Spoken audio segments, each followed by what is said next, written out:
Welcome everybody to a brand new episode of Overcast, and this is during the time of Dragonflight. It's if everything is live, everybody's playing and stuff.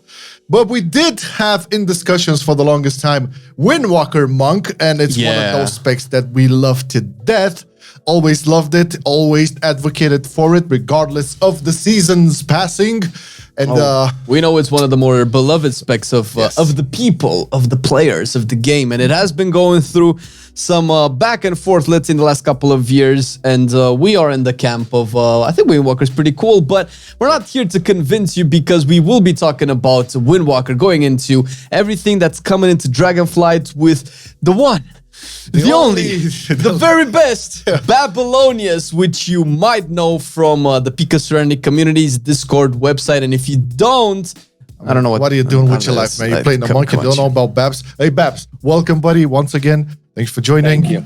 Hell yeah. And let the good people know a little bit about yourself once again, and then we can carry on talking about cave dwellers. So I'm Babylonius, or Babs, or whatever else people call me at times. I've been running the Peak of Serenity Discord, the class Discord for monks, for the past several years. I run the peakofserenity.com monk website, write all of the Windwalker guides for the major websites, Icy Veins, Wowhead, and Peak. I've been playing Windwalker really since the start of very early into Mists. I played them a little bit on beta, and then eventually switched them before the first tier was over. But I've been doing just about everything I can for Windwalker for, I think we're going on 8 years. Oh yeah, it's been a long time, and we cannot stress enough like the value Babs added to the whole monk community, but more specifically for Windwalkers.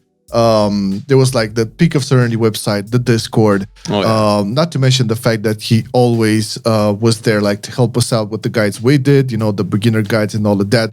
Because for those who don't know, like Windwalker monks can be quite technical if you want to master them properly. Yep. So there's a lot to go in there. And when we kind of like always recommended, like if you really want to become a true master of the Windwalker monk, this like peakofserenity.com is like the place to go.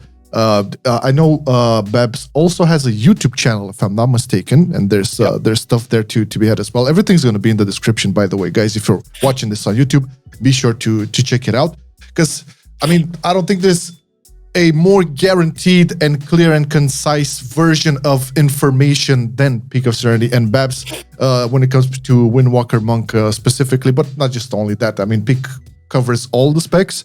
There's a couple of more guide writers there and theory crafters and all of that. But for now, let's talk about Windwalker in Dragonflight. And we can start it off with the, I would like to call it the, let's say, evolution going from Legion, BFA, Shadowlands, and kicking it up to Dragonflight. I hope I'm not wrong here. I guess one of the things that was more that Windwalkers had more going for them was always the AoE department, with some issues in single target, although I think there were a couple of moments where single target was pretty good. Maybe Babs can clear on this. Let's talk a little bit about the curve and where we're heading right now into Dragonflight, Babs. So going back, like you said, AoE's really always been Windwalker's best thing. Not only having the most tools for it, but it's been kind of the thing that Blizzard has doubled down on, for the most part. Single target has struggled more often than not. There have been times, where single target is strong, or decent, but most of the time it tends to fall, pretty well behind. Going through Legion, of course, Windwalker, finished out Legion, and Antorus is, one of, if not the best DPS spec, both in single target and AoE. I think Warlock's probably one of the Warlock specs. Something happened. One of the Warlock specs was slightly stronger at the time. Windwalkers having pets confirmed. Going Yeah. into Dragonflight. New yeah. spec for monks. They are unfortunately not, big lightning tigers, like Zuen. But yeah, so that, going into BFA, there was a lot. It was a very tumultuous time for Windwalker. I wrote several articles at the start of BFA. I'm trying to remember off the top of my head, but it was something like 11 changes or 11 different like major changes to the spec after BFA came out. Things like switching around Azurite traits, talents, all that stuff. There was just so much early on in BFA, and that it was a lot. And then, really throughout BFA, Windwalker just kind of got worse and worse and worse. And AoE was always good, but even that kind of fell behind, at least compared to what it usually was. So BFA was a very difficult expansion to be a Windwalker, especially as the expansion went on. Then into Shadowlands, Windwalker got quite a lot of attention from Blizzard early on in Shadowlands, fixing bugs, buffs, and kind of moving stuff around. Yep. To where it was pretty strong throughout most of Shadowlands. Certainly, the AoE, the Mythic Plus department, Windwalker was one of, if not the strongest, melee specs for AoE for pretty much all of Shadowlands. Single target, again, really struggled, especially towards the end of Shadowlands. But, thankfully, at least without any ability to definitely look for, see the future, Blizzard put a decent amount of effort into kind of the single target aspect of Windwalkers when it came to talents and stuff like that. So the things are looking up for Windwalker and single target, and then they've just continued to look up for AoE, where it's going to be pretty hard it would take quite a lot for Windwalker to not be good, at strong. least, if not great in AoE, like Mythic Plus stuff. For sure. I think it's one of the success stories, if you ask me, in terms of like how they designed the talents or quote unquote redesign. I think Windwalker is Monk in general, but Windwalker received so many good things from the past that was just added up there. And I like the fact that, some other specs kind of had the same, let's say, good attribute to them or good niche. And for some of them, there was the philosophy, okay, you have to sacrifice this in order to get that. I don't feel it was the case for Windwalkers. Windwalkers can retain super crazy AoE still in Dragonflight with how it's looking right now. We'll see how numbers turn out, but as you said, it would be like they have to like really nerf a lot of the stuff down to just make them irrelevant, which I don't think will be the case. Hope not. No, but just to go getting into like how the talents are working, and we can talk a little bit about the general ones, because I feel again, Windwalker is benefiting from the general talent trees as an example for other specs that maybe did not have the same stuff. And all I can think about is like the amount of defensives you can get from the general talent tree. It's insane. Have you looked? No, it's the only thing that's coming anyway close might be enhancement, but not. I don't know if it's even the same. I mean, there's still throughput stuff. I think there's the expel harm thing, which you can get some. Yeah. So as opposed to like other classes, it feels like you have a lot less throughput in the general talent tree, but you still can have go for it. Stuff like, I don't know, like fast feet seems particularly. I mean, it's 35% increased damage on Sun Kick, and that's on 1 point, and that's like a lot for like one node. I don't know. Well, I guess maybe we can talk about this. I don't know how much you dabbled into any other specs or any other classes in general, but what is your general take on the general talents for Monk? Obviously, from the lens of a Windwalker player, and then maybe we can even talk about the Windwalker specific talents going into Dragonflight, because Monk. Together with Demon Hunter are the classes that never had any kind of talent trees ever. You just had to choose one of you just had to choose one of three things. So how do you feel about all of this, starting from the general talent trees and going into the spec specific ones? Yeah, so I think definitely you can see when it comes to Monk and Windwalker specifically, you can see that there wasn't a talent tree to kind of fall back on. A lot of pretty much all of the stuff that Windwalkers have in our class tree, as well as a lot of the stuff Less so for the general monk tree, but a lot of it is stuff that we've had in the past, and they kind of just all put it together in one way or another, which is fine. But looking at the class tree, there definitely is less throughput. There's a couple talents. As I pull things up, there's the Resonant Fists is a nice AOE, kind of consistent AOE damage. Fast Feet is, a decent chunk of damage, especially to Spinning Crane Kick and Rising Sun Kick. Other things like reducing the cooldown on Touch of Death and making Touch of Death more usable. Those are really the throughput talents. The other things like the things that augment Expel Harm, they're small, but there's enough of them then eventually they kind of add up. But really, looking at the class tree, the biggest thing is just the incredible amount of other tools, right? You can spec into 3 different defensive cooldowns, in the form of Diffuse Magic, Dampen Harm, and Fortifying Brew. You can spec into, having 3 charges of roll, with Celerity and improved roll, and, having those rolls have a reduced cooldown.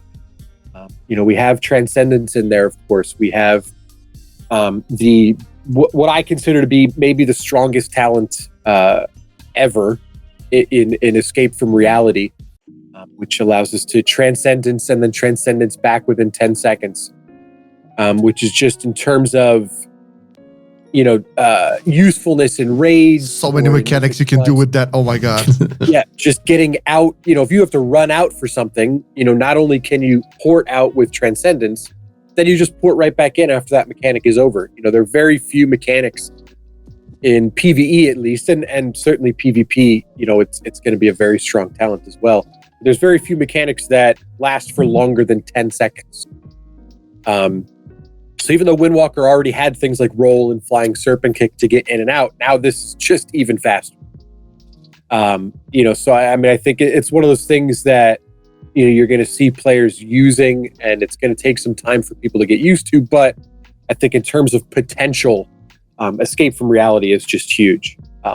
Really that it kind of just doubles down on, the fact that you can have a ton of movement, a ton of defensives out of the class tree. We have the Summon White Tiger statue, which is not a ton of damage, but most of the time, I've just been advocating people just macro it to something so that it just gets dropped and you don't have to worry about it.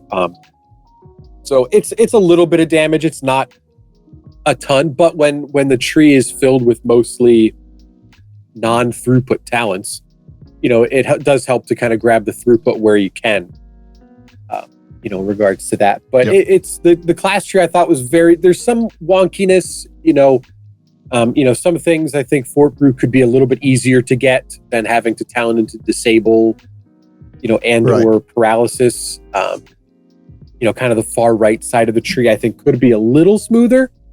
But then we have other things like the auras, the wind walking, which is movement speed, generous pour, which is the avoidance, which, adding 4% avoidance to pretty much all of melee is enormous. That's basically 4% reduced damage, to most things, which is just huge. And then close to heart, which is, healing and stuff like that, which is less useful than avoidance, but more useful than the movement speed is going to be. But yes, the class tree is good. I think, like I said, there's definitely things that could be better. But overall, it gets the job done, and it just gives you a lot of tools, especially tools to survive. With all of the things in the class tree plus Touch of Karma in the spec tree, if you die to something, it's your fault, because you didn't plan correctly. You didn't use the right, there's just tools to handle everything. Yeah, pretty much. Yeah. It's just really, really great. It's just looking at it, I guess there's this discussion, and we have to go a little bit through it because it wouldn't be a podcast if we don't. The utility. I mean, nobody will have a problem with the monk utility in general. We can all agree that you'll need to have at least one monk, regardless of the spec, in the raid. Right? Oh yeah, for sure. Because just not even talking about Mystic Touch or anything, just looking at the general talent tree, you can see how many good things a monk can bring to a team. Now, when it comes specifically to Windwalker, and this is an issue a lot of melees are facing, I mean, apart from, I don't know, Warrior, I don't know if Rogue still has, I don't think they have the restless thingy anymore, right? Restless Crew, no, they took it out, yeah. There's like most of the melees, in terms of like what they bring to the uniqueness or whatever, they don't have it. Where do you stand on this? I mean, I know there's a talk to be had about Windwalker monks either having something unique to bring or not. And when I say that, I kind of mean it, something that the other two specs cannot bring. I know it's difficult, I know it's hard, but would you see Windwalker monks being brought to, not race to well first, but the general, let's say top 500, top 1000? Do you see like guilds actually considering monks just purely off of their damage profile, which is probably going to be something very, very important in some fights? Or do you see like, okay, monk can also bring this and that, Windwalker specifically? There's this big discussion about this. Yeah, so I mean that's kind of long been a problem for Windwalker, right? Where a lot of the utility, a lot of the things beyond damage that Windwalker brings were also brought by Mistweavers and Brewmasters. Havoc has suffered a little bit, and Vengeance, connected. They've kind of gone back and forth with that. But it's a similar situation where, for much of, certainly the last expansion or two, if a raid had a Brewmaster, as most did, because Brewmaster's been, kind of regularly one of the strongest tanks, then you're not going to feel like you need a Windwalker. I think that will generally be, continue in Dragonflight. Most of the, the really awesome things in terms of utility that Windwalker can bring, come out of the class tree, which obviously Mistweaver and Brewmaster have access to. But that being said, it really, there's a lot of tools, and because there is a lot of that flexibility with damage, and stuff like that in terms of the Windwalker's capability, having a Windwalker is something that, I don't know if it'll rise, it's going to come down to tuning and stuff as to whether or not it'll rise to the level that everyone wants at least one Windwalker.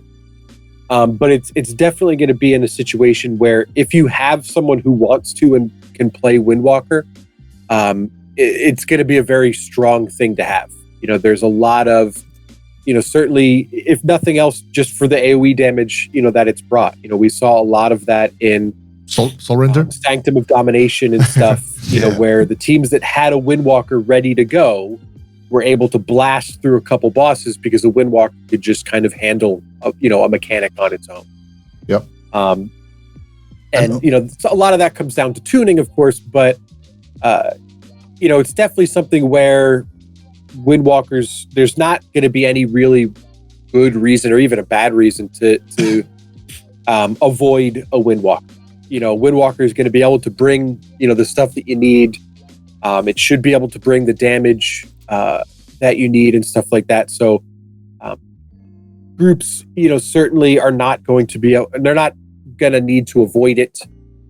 But, whether or not they'll exist at the highest of high levels, I think they're, most of those top guilds will have a Windwalker ready to go.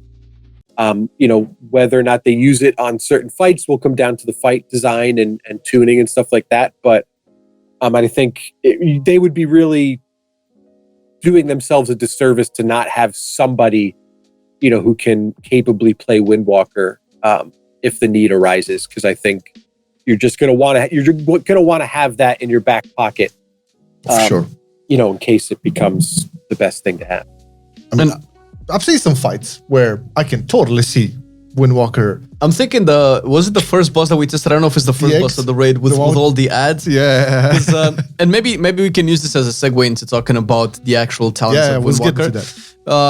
Because there's like a lot of burst AoE that you can use there. And we know that at least for the last, I don't know, maybe a year or so, this has kind of been the identity of Windwalker with Spinning Crane Kick, Dance of Chi-Ji, in combination with Bone Dust Brew and so on. This at least in Shadowlands. By the way, I want to make a small parenthesis there because I know that a lot of people memed Windwalkers, especially season 3 and 4.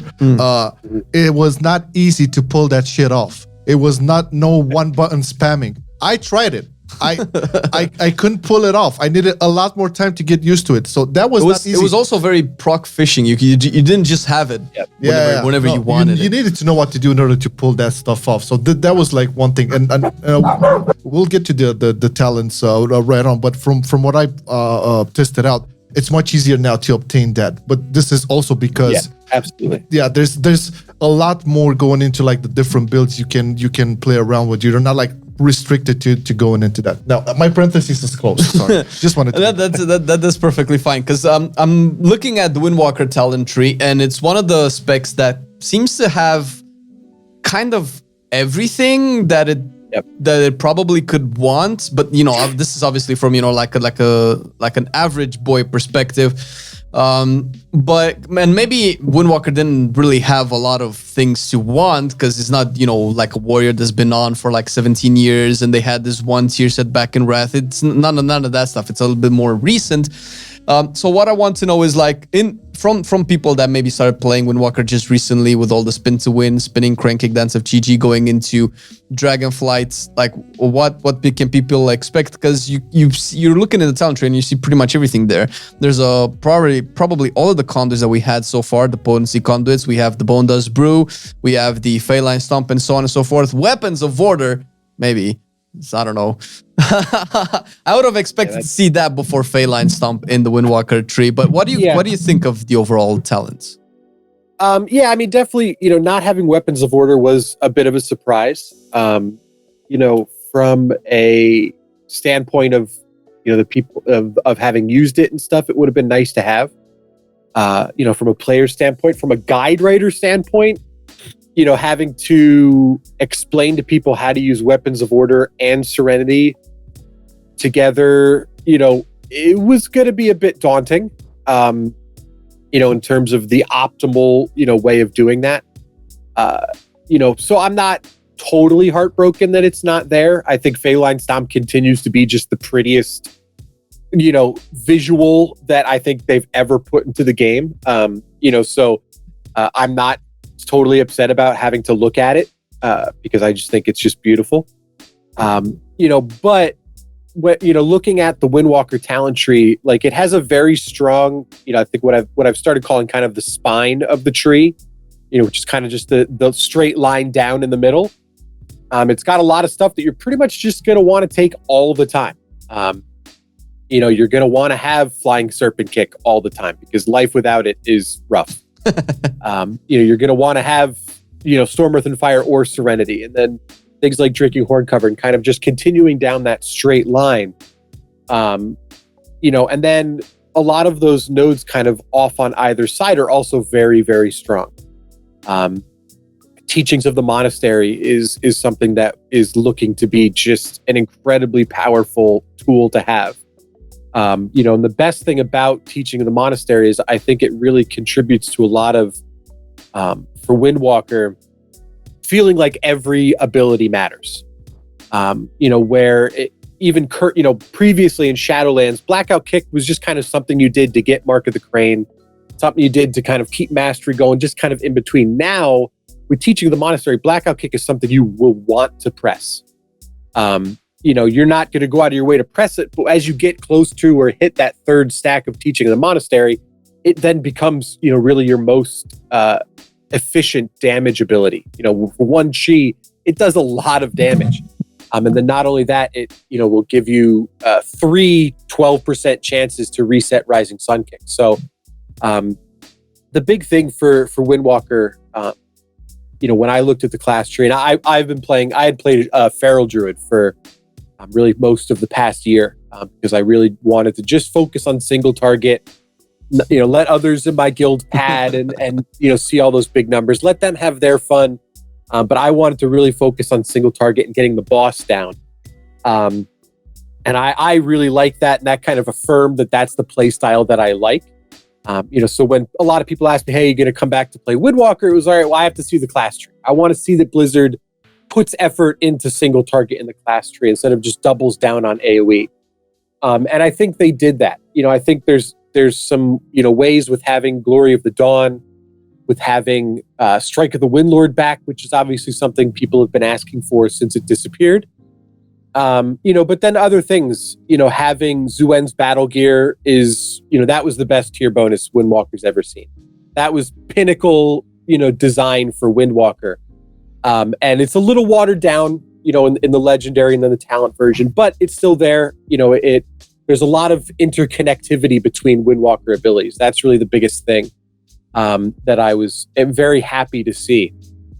So really there's that kind of center column, is very strong for Windwalker. And then you pick and choose, kind of the ways you want to do things. As we're looking at sims for things, and obviously, in practice will be different, but there's quite a few options that people are going to have.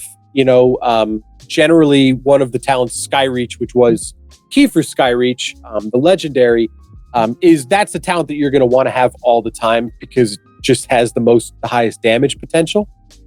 However, because it kind of zips you forward or zips you towards your target, it's very jarring for if you're not prepared for it, and it's one of those things that's going to get a lot of people killed. There's going to be a lot of dead characters because they pressed Tiger Palm at the wrong time and zipped into fire, zipped into a mechanic. Don't play a monk. Don't play a Windwalker. I'm already doing that with my Evokers. And it's not even instant. So, I mean, it's just like, like a lot of, classes have that ability, Shadow Step and, Feral Leap and stuff like that kind of put you in a certain spot. This is going to be that, except it's not a cooldown. It's just going to happen all the time. So it takes some getting used to. But I think for the players that can get used to it, the players that can use it, well, it's going to be huge. But like I said, it's one of those things. It's going to get more people, more characters killed, maybe than almost any ability, that we have. But yeah, so I mean, there's a lot of that choice, as we're going through and looking, we're going to want to recommend a talent talent tree with that and without that, because there's just going to be people that are like, under no circumstance will they use it. And then there's going to be the people that's all right, well, it's mathematically better, so I'm going to use it. Same with Serenity and Storm, Earth, and Fire. Right now they're looking close enough that you can kind of pick one you like. Which is nice, is something that people have been asking for a really long time. And then, we have things like Bone Dust Brew, which obviously puts more emphasis on spinning crane kick, and stuff like that. Because hit combo is where it is, and it exists. We're not going to be in the situation that we were during Shadowlands, where you just kind of mindlessly spam spinning crane kick. You're going to want to put things in between so that they, to keep up your mastery, to keep up your hit combo. But, so that for me, that's kind of nice, even though I really don't like hit combo's existence in general and really never have.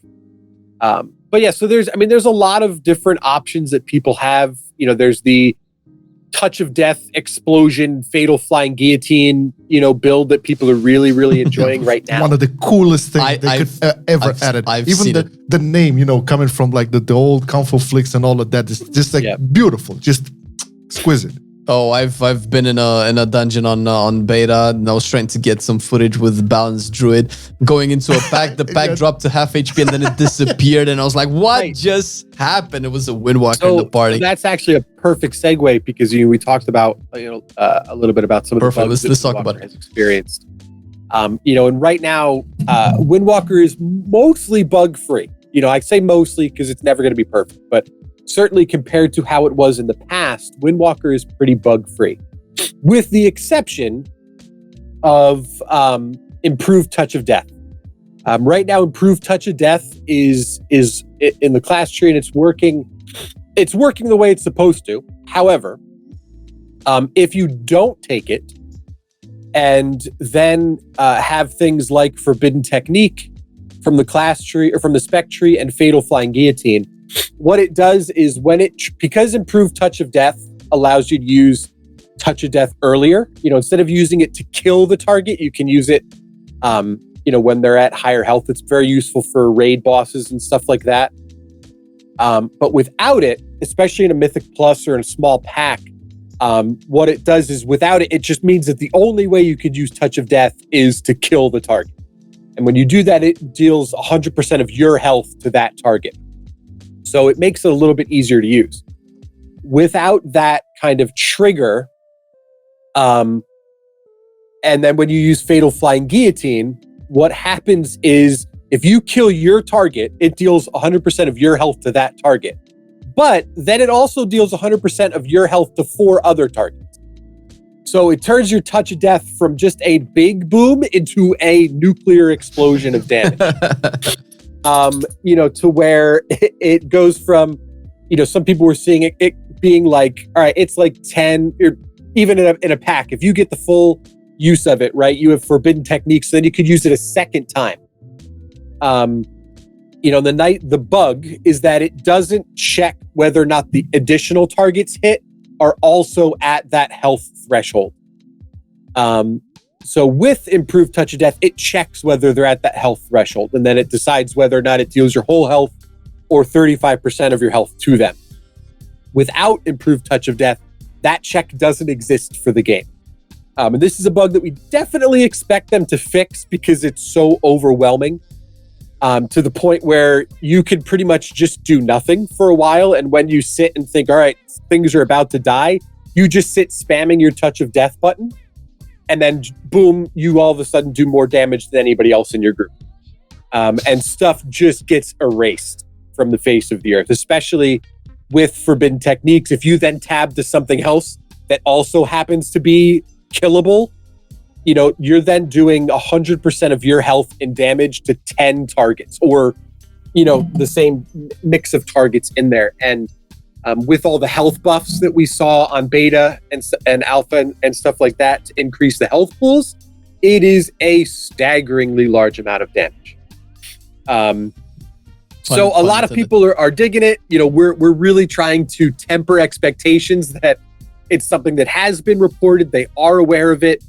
And because it doesn't require Storm, Earth, and Fire, it should theoretically be easier to fix, because things with Storm, Earth, and Fire just historically tend to be incredibly difficult for Blizzard to kind of iron out the bugs.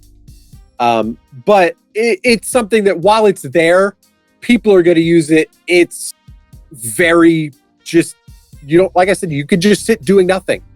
It requires no resources, no input from you, whatever. You could just sit spamming your Touch of Death button the whole pack and then still end up doing a ton of damage to that pack. Especially in Mythic Plus or in Raid.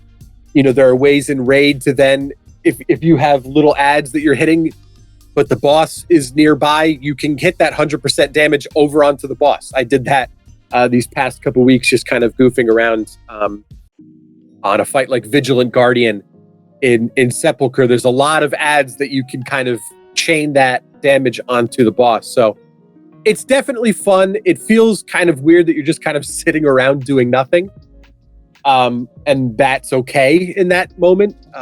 But it's definitely something that we expect will get fixed out at some point.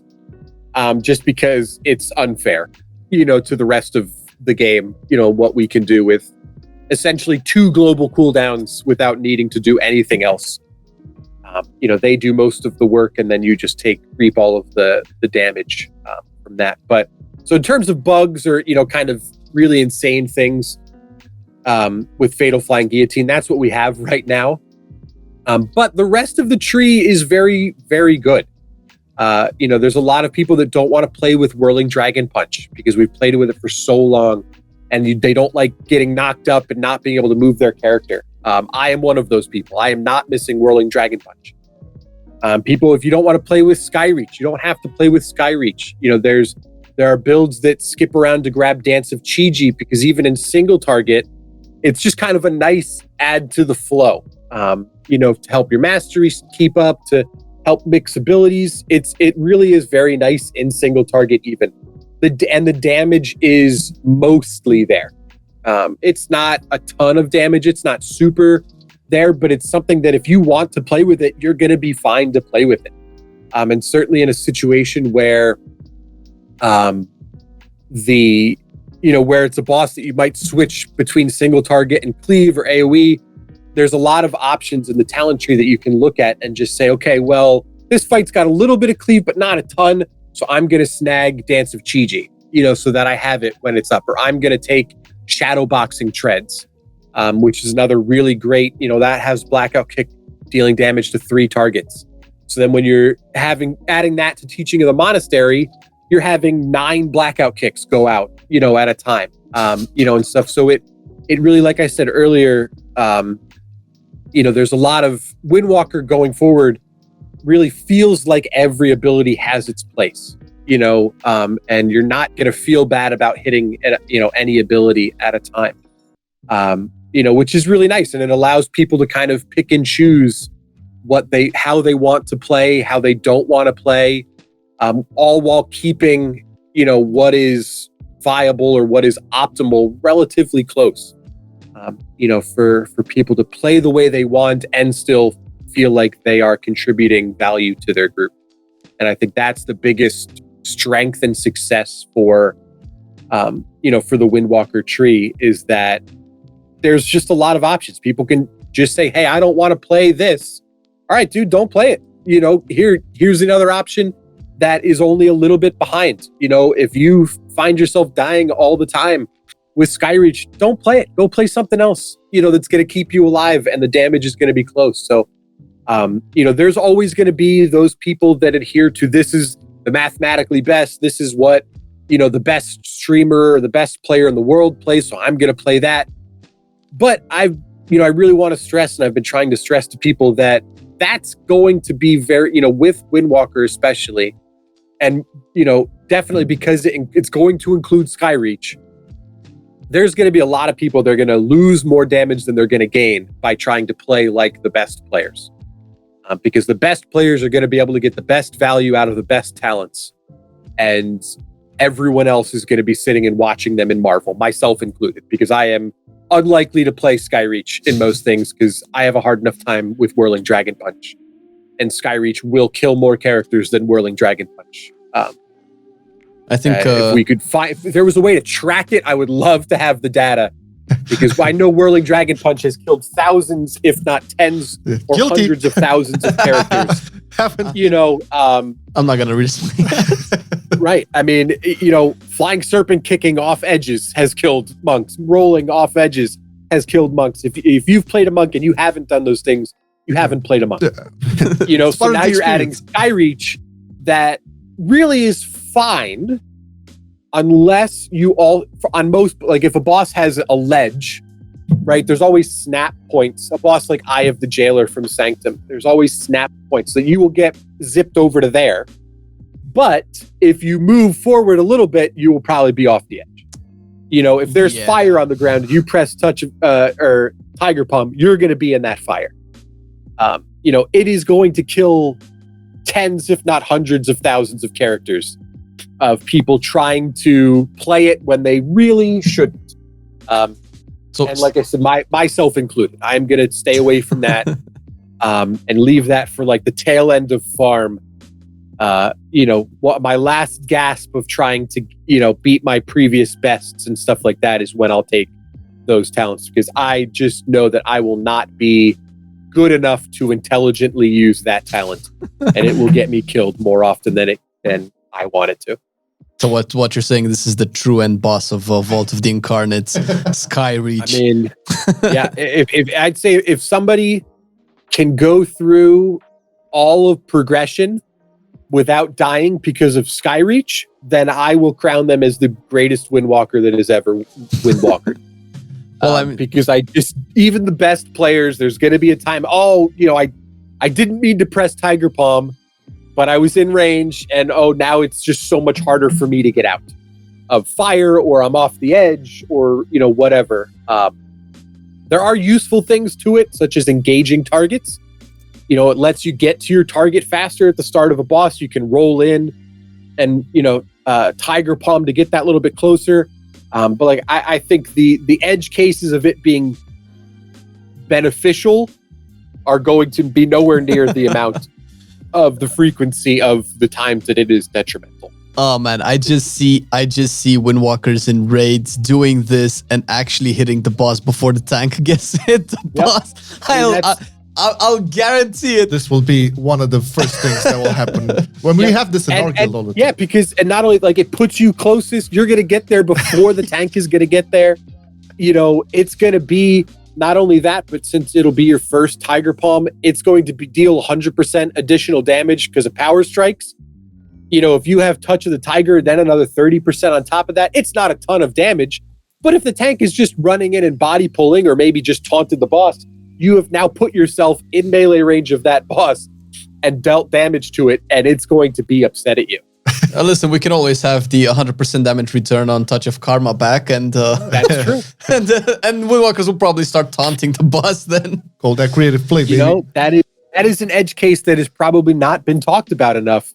Is that if you pop Touch of Karma and you zip in there and the boss smacks you before the tank gets there, if you survive the smack, even with Touch of Karma, then yeah, that's, you know, for a long time, Windwalkers have joked about standing in fire and taunting the boss for Touch of Karma. Well, here's your opportunity to get it on the first, you know, the start of every pull, zip forward, take your damage. Good luck to you. How to get 100 parse.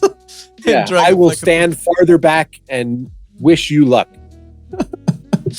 Well, you're making some really good points, and it's actually something that we've been talking about the talents being adding possibly the coolest thing into the game, and that's build variety and being able to do this. Oh, I cannot play this, or I don't want to play this and want to do that.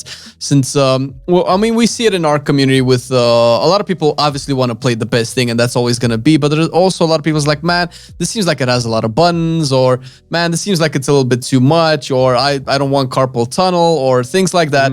So it's cool that obviously for certain specs, talents can actually do this, where they can just give you an easier time to play. But from what you're pointing out as well, Windwalker not only does this, but it also does it in like, you know, a kind of competitive way where you're not like, oh, if you don't play Skyreach, you just won't do damage, right? So it's really cool that you have these options. And I wanted to kind of ask you this question, and you kind of mostly answered it. But do you think there's something that maybe needs a little bit more attention? Maybe you're like, oh, this is cool, but you're probably never going to play because it's just either not working right, or maybe it doesn't do enough damage or anything like that. Since from what you're saying is like, you're pretty much selling the entire spec right now, but is there like nothing that needs improvement? And if not, then hey, more power to you. Yeah, so I mean, there's a couple things, you know, that could use some improvement. Rushing Jadewind is a talent, you know, that really people should play because of the damage that it does, especially in Dragonflight. But it just feels really awkward to play. You know, it's one chi every 5 seconds, 6 seconds, depending on haste. And it just feels very awkward. So I would like to see it, not the damage of it change, because I think where it's at now, where, you know, especially its damage curve for higher targets is less than others. So, you know, the bigger the pack, the more damage Rushing Jadewind is going to be. It has reduced damage, you know, after 5 targets, but it doesn't reduce it quite in the same way as like Spinning Crane Kick does. So it maintains a little bit further.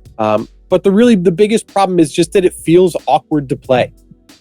We have a lot more resources now than we used to, so it should feel less awkward, but it still feels odd, you know, to play. So, I mean, that's something that I think the functionality would be nice to be changed. I would like to see it be more of like a toggle and just reduce your energy regeneration instead of costing chi. Or just have it last longer, you know, or, you know, for Brewmaster, for example, it's a very nice button to have because it doesn't cost them, you know, they don't have chi for it to cost. You know, so the chi cost of it makes it very awkward to play. It slows things down, and people generally don't like things being slower. But yeah, so that's really the thing that jumps out to me. There are other things. Last Emperor's Capacitor, you know, is something that a lot of people really liked, you know, in terms of shooting, you know, lightning out of your fingers. But, you know, my biggest gripe for it is that you can't move while channeling Crackling Jade Lightning. That, in my opinion, is the make or break it for me. I didn't enjoy playing it in Antorus when it was a legendary back in Legion, and I would not enjoy playing it now. So really, that talent, it's right now it's not strong enough to merit taking. Anyway. But were it to be strong enough, I think it needs to also allow you to channel while moving. Just because Windwalker has so much mobility, so much movement, being stuck in place just feels wrong, for the spec. So that's really something that I think would be nice to be changed. There's always going to be gripes about Phaeline Stomp, in terms of needing to stand on the line. There are definitely ways that could be changed with that. Right now, it looks like we might very well use Phaeline Stomp in single target, primarily for the Phaeline Harmony talent, because then you deal additional damage to those targets. With resets and stuff like that, you're able to have that 10% additional damage up, 30% to 50 or 60% of the time. So that's a really nice thing to have, especially for burst windows.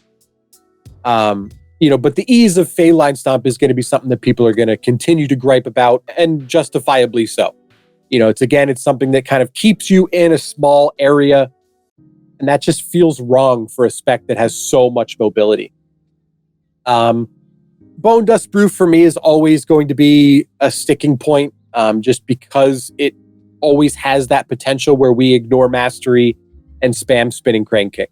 And I think, again, that just feels wrong for the spec. It's just not the way that Windwalker should play.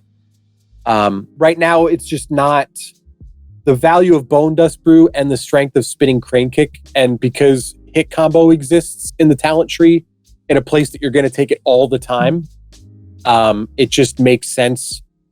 That mitigates the fact that you're not just going to be spinning like crazy, which is kind of nice. You're going to want Strike of the Windlord pretty much all the time. You're going to want hit combo pretty much all the time. You're going to want Teaching of the Monastery pretty much all the time. So that kind of locks down some of those points. You're not going to be going into Bone Dust Brew. But I think one thing in terms of a change, a talent that is there or that is not there that would be nice, is that if we're going to have Bone Dust Brew, I would like to have Bountiful Brew. I would like to have the Covenant legendary effect, the Unity effect for Bone Dust Brew, where it procs kind of randomly for you.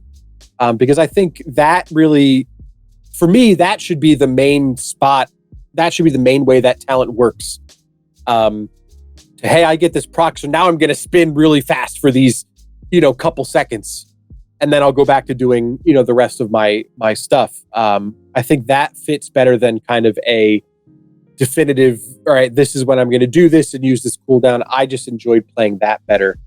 And the talents that build off of Bone Dust Brew, Attenuation, and Dust in the Wind are really just not very strong. So I think if looking at the Windwalker talent tree and kind of looking for issues, I think the biggest issue is there's more cool stuff than we have points to use it. What a nice issue to have. It would be nice, because we're using Phaeline Stomp right now, there's just not enough points to also have like Way of the Fae, right? Which increases its damage more. There's just not enough points for that, and it's not strong enough to merit taking a point away from something else.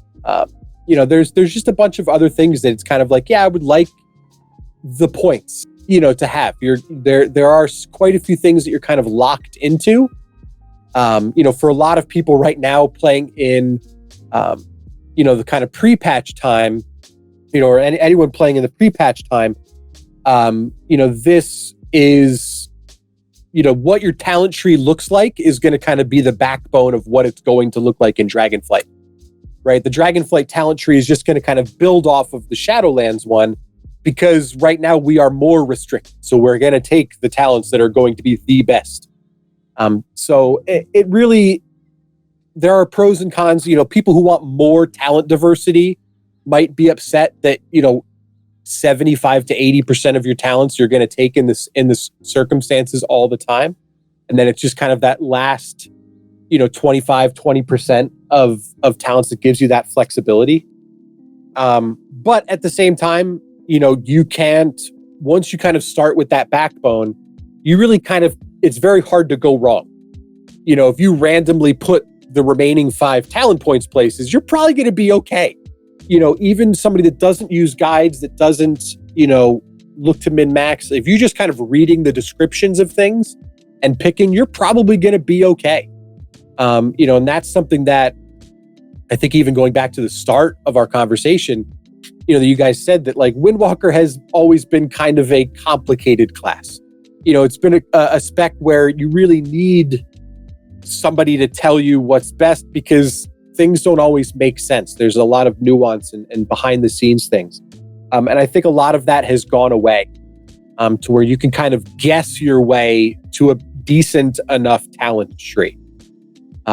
Because there's just a lot of options. As long as you're kind of sticking more or less to that kind of backbone of talents, you're probably going to do okay, and you're going to be able to play, in the way that you want. If you want to play the Touch of Death way, if you don't want to play the Touch of Death way, you can pretty easily ignore those talents, and pick up other things along the way. So it's really, I think, a very nicely designed talent tree. And I think the complaints that I have are nitpicking. It's looking for a problem, rather than some of the other talent trees that the issues are much more glaring and kind of slap you in the face the second you look at it.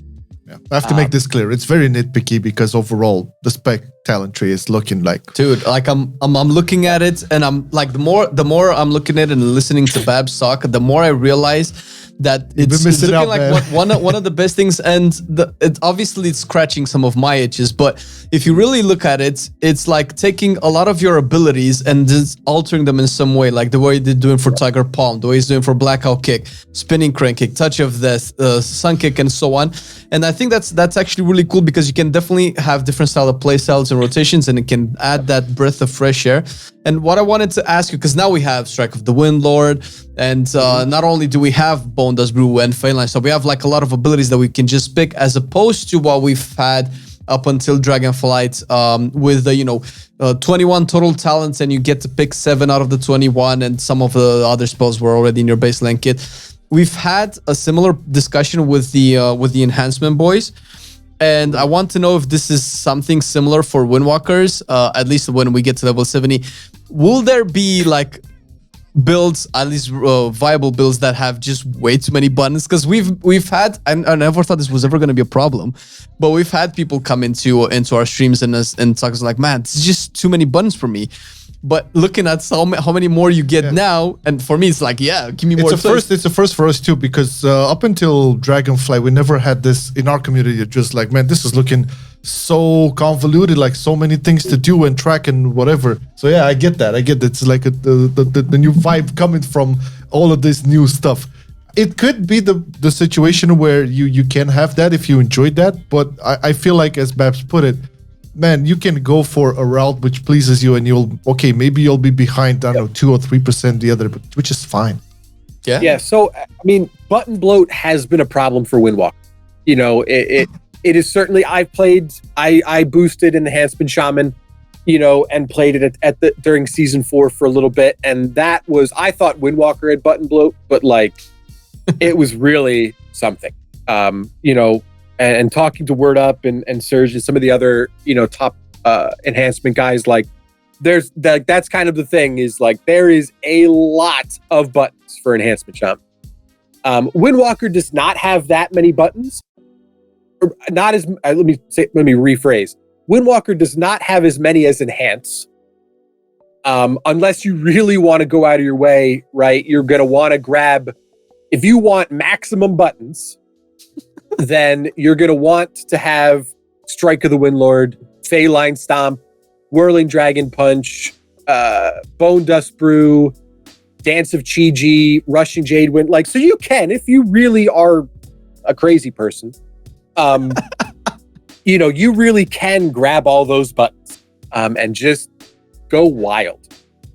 I will not be recommending any builds that go that way. On the contrary, I have put together a very nice build for myself that takes as minimal buttons as possible.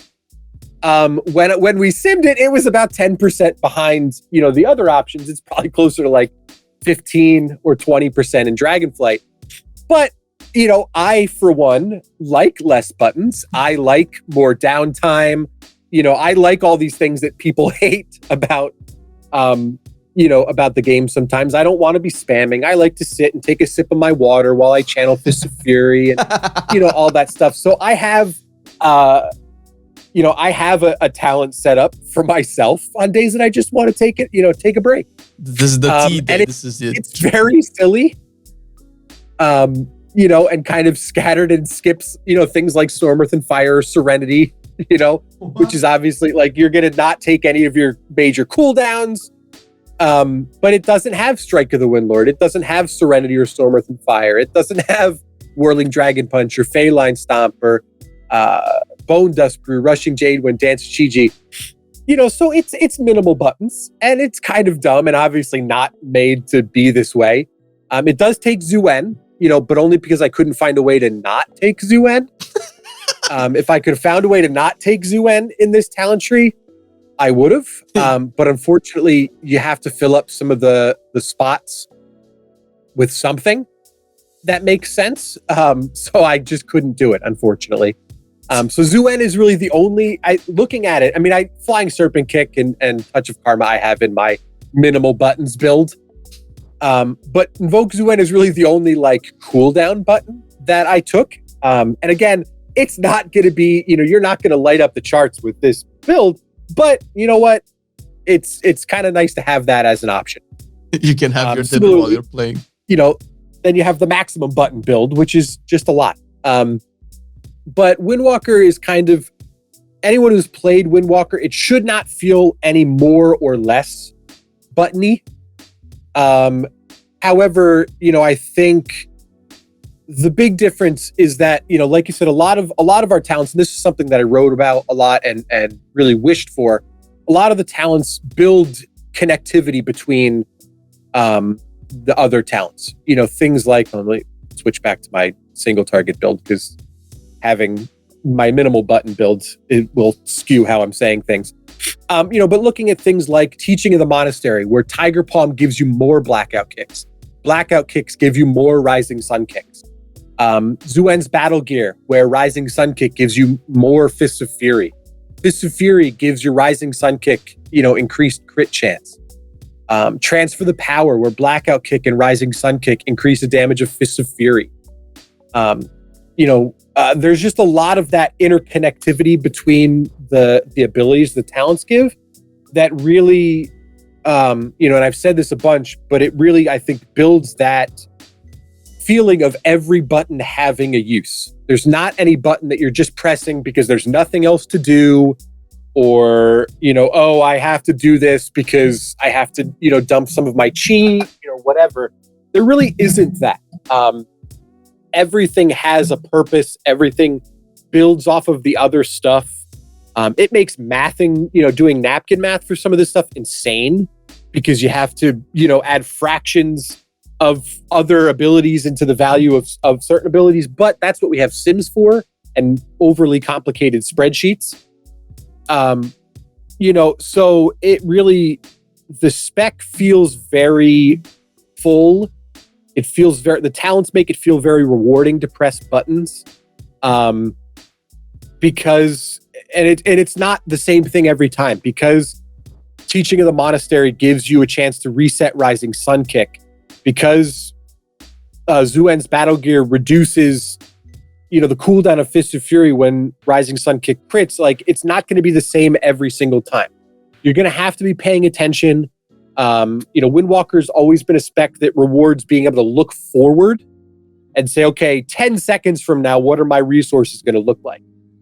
And while that is still the case, the players that can do that the best are going to be the ones that perform the best. There is a little bit more of reactive stuff now in terms of that, and a little more quicker judgment. So I think not the gap, but the range between the best players and the average player is going to get a little bit wider. But it's also going to be a spec that it really practice is going. It's always been a spec that rewards practice.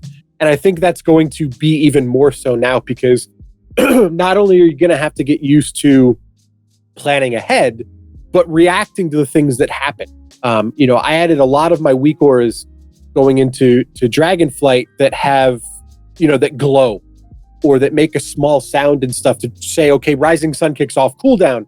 So stop whatever else I'm doing and use that, or other stuff like that. So it's really a spec that feels like everything has its place. There's nothing you're going to really just ignore. And if there is things you're going to ignore, you're just not going to talent into those things. So that the talent options and things really give you a lot of that opportunity to play the way you like and to feel like what you're doing has an effect on the damage and the output in a really positive way. Oh yeah, just like I won't call it a concluding question, but getting into like wrapping it up because it was like one of the most positive podcasts we had. And judging, it's granted the spec is looking amazing. The talents, I mean, I think we Babs made a great case here. Yes, the spec is pretty awesome. Yep. Where would you place it now? When looking at it and how it was to the past, and I'm talking about the perception of Windwalkers, requiring, I would say, a little more in-depth study and practice, and getting a lot more information, and let's just call it skill cap. Is it harder to achieve the best performance on a Windwalker Monk now than it was in the past, or have they made it easier? Or is it like the average damage that you can achieve now is easier, but you still have to put in a lot more work into to be the best? Where do you see it now? All right, so that's something that I've given a lot of thought, over the last couple of weeks, because that's always been something that's been very important to me. Is that the spec is friendly and enjoyable for new players. Right? That's something that Windwalker, it's always kind of been a difficult thing for Windwalker. Even going back to Warlords, this is the example I like to bring up for this, but, Storm, Earth, and Fire, anyone who's been around Windwalkers has, for a couple of years has known that Storm, Earth, and Fire has really been a thorn at times and really kind of been a pain. But Storm, Earth, and Fire was put into the game in Throne of Thunder, right? During Mists of Pandaria. We went through all of Mists and about half of Warlords before we really realized how Storm, Earth, and Fire worked. And these are the people like me, the people smarter than me, the people looking at the game data, the people that should pick that stuff up. We didn't notice it for like 2 years. These kind of nuanced, these mechanics, these hidden mechanics. And that made it so that at the time, if you just read the tooltips, if you were a new player, you were screwed. Things were not functioning the way that they should have when reading the tooltips. And that's gotten better over time. Certainly moving away from the original version of Storm, Earth, and Fire was a big jump in terms of new player friendliness. And getting to now, there are many aspects of Dragonflight Windwalker that will feel easier because things like shadowboxing treads exists with teaching in the monastery. Managing your Mark of the Crane stacks has never been easy. To the point that you don't even need Storm, Earth, and Fire to do it for you. You can pretty much maintain them automatically on your own with very little attention, if any attention at all. So that's a big improvement. And that comes some of the changes that happened in, I think it was 9.1, with reducing Mark of the Crane down to 5 stacks instead of 6, increasing the duration of the stacks to, I think, 20 seconds from 15 seconds. Yep. Like, all of that stuff made that mechanic, which had been a mechanic that required a lot of attention, easier. And now in Dragonflight, it's even easier to the point where it's almost automatic. Not 100% automatic, but almost. But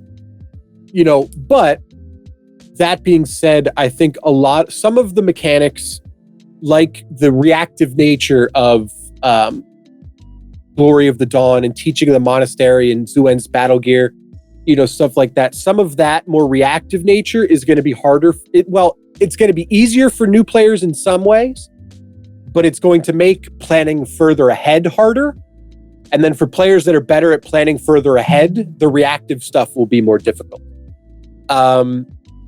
So the way that I kind of think, when I look at the average player, right, I like to look at 50th percentile as kind of the lower end of average, because that includes people that die, myself, more often than I'd like to admit. And even more often, let me say, that will include the people playing with Skyreach, because they'll be dead, in that data. So, historically, and I've been tracking, the historical data for Windwalkers for every spec for 6 or 7 years at this point. So 75th percentile has always been kind of the way that I like to look at classes and specs. 75th percentile player is someone that is playing the spec well, but not one of the best players, right? They are doing the stuff they need to well enough to perform. So 75th percentile is great. So I think hitting that 75th percentile, right, hitting that kind of good level will be easier in Dragonflight. I think hitting the 90th percentile level of being a great player will be easier in Dragonflight. However, I think hitting the 95th percentile or the 100th percentile, being that top tier best player, will be more difficult. I think that gap between the great and the best is going to be a little bit bigger, because the best players are going to be the ones that not only can react to the reactive things, but they can plan further ahead. They can play with a talent like Skyreach and get the maximum value out of that. Stuff like that. There are more things that you have to do to be the best player than there used to be, but the things that you have to do to just be a good player or even a great player are easier to do. Mm-hmm. So that's kind of it's a very confusing way, I think, of putting it, and statistics don't actually work that way. But I think being a good player, playing the spec well has gotten a little bit easier. Playing the spec great has gotten a little bit easier. Playing a spec the best has gotten a little bit harder. I think that's it's clear enough. That's a core marker of Blizzard games, where they're easier, more straightforward to pick up and have a bunch of fun. But if you really want to master it, you really got to put in the effort. So I think that Windwalker is probably hitting that nail in the head, which is something that I guess we cannot really say for all specs. And I don't know if we could have said for the game for a long time. And I'm actually kind of happy. I like this mindset where, people can just pick it up. They don't have to worry. It's like, but this is too difficult for me. Yeah, and specifically for Windwalker, because that's why I addressed the question, because it was like, when it comes to like community perception, there's like two major things about Windwalker, right? It was like, obviously, Windwalker is always good for AoE. We don't take it for single target. And it was like this daunting thing, because I went on Peak of Serenity.com. I read the openers and sequences for Windwalker. I read them 200 times to be sure and practice like a maniac. So, that comes from a place, right? And that's what I was saying. Is like the community perception was this, like, okay, in terms of like new players interested, because the spec is cool. I'm pretty sure it has a lot of appeal for new players. But there's always this thing. It's like you go on forums and Reddits and you watch YouTube videos or whatever, or streams, and there's like, always this talk about, but it's, you see that big damage on the streams or whatever, but that's hard to pull off. You cannot be that guy or whatever.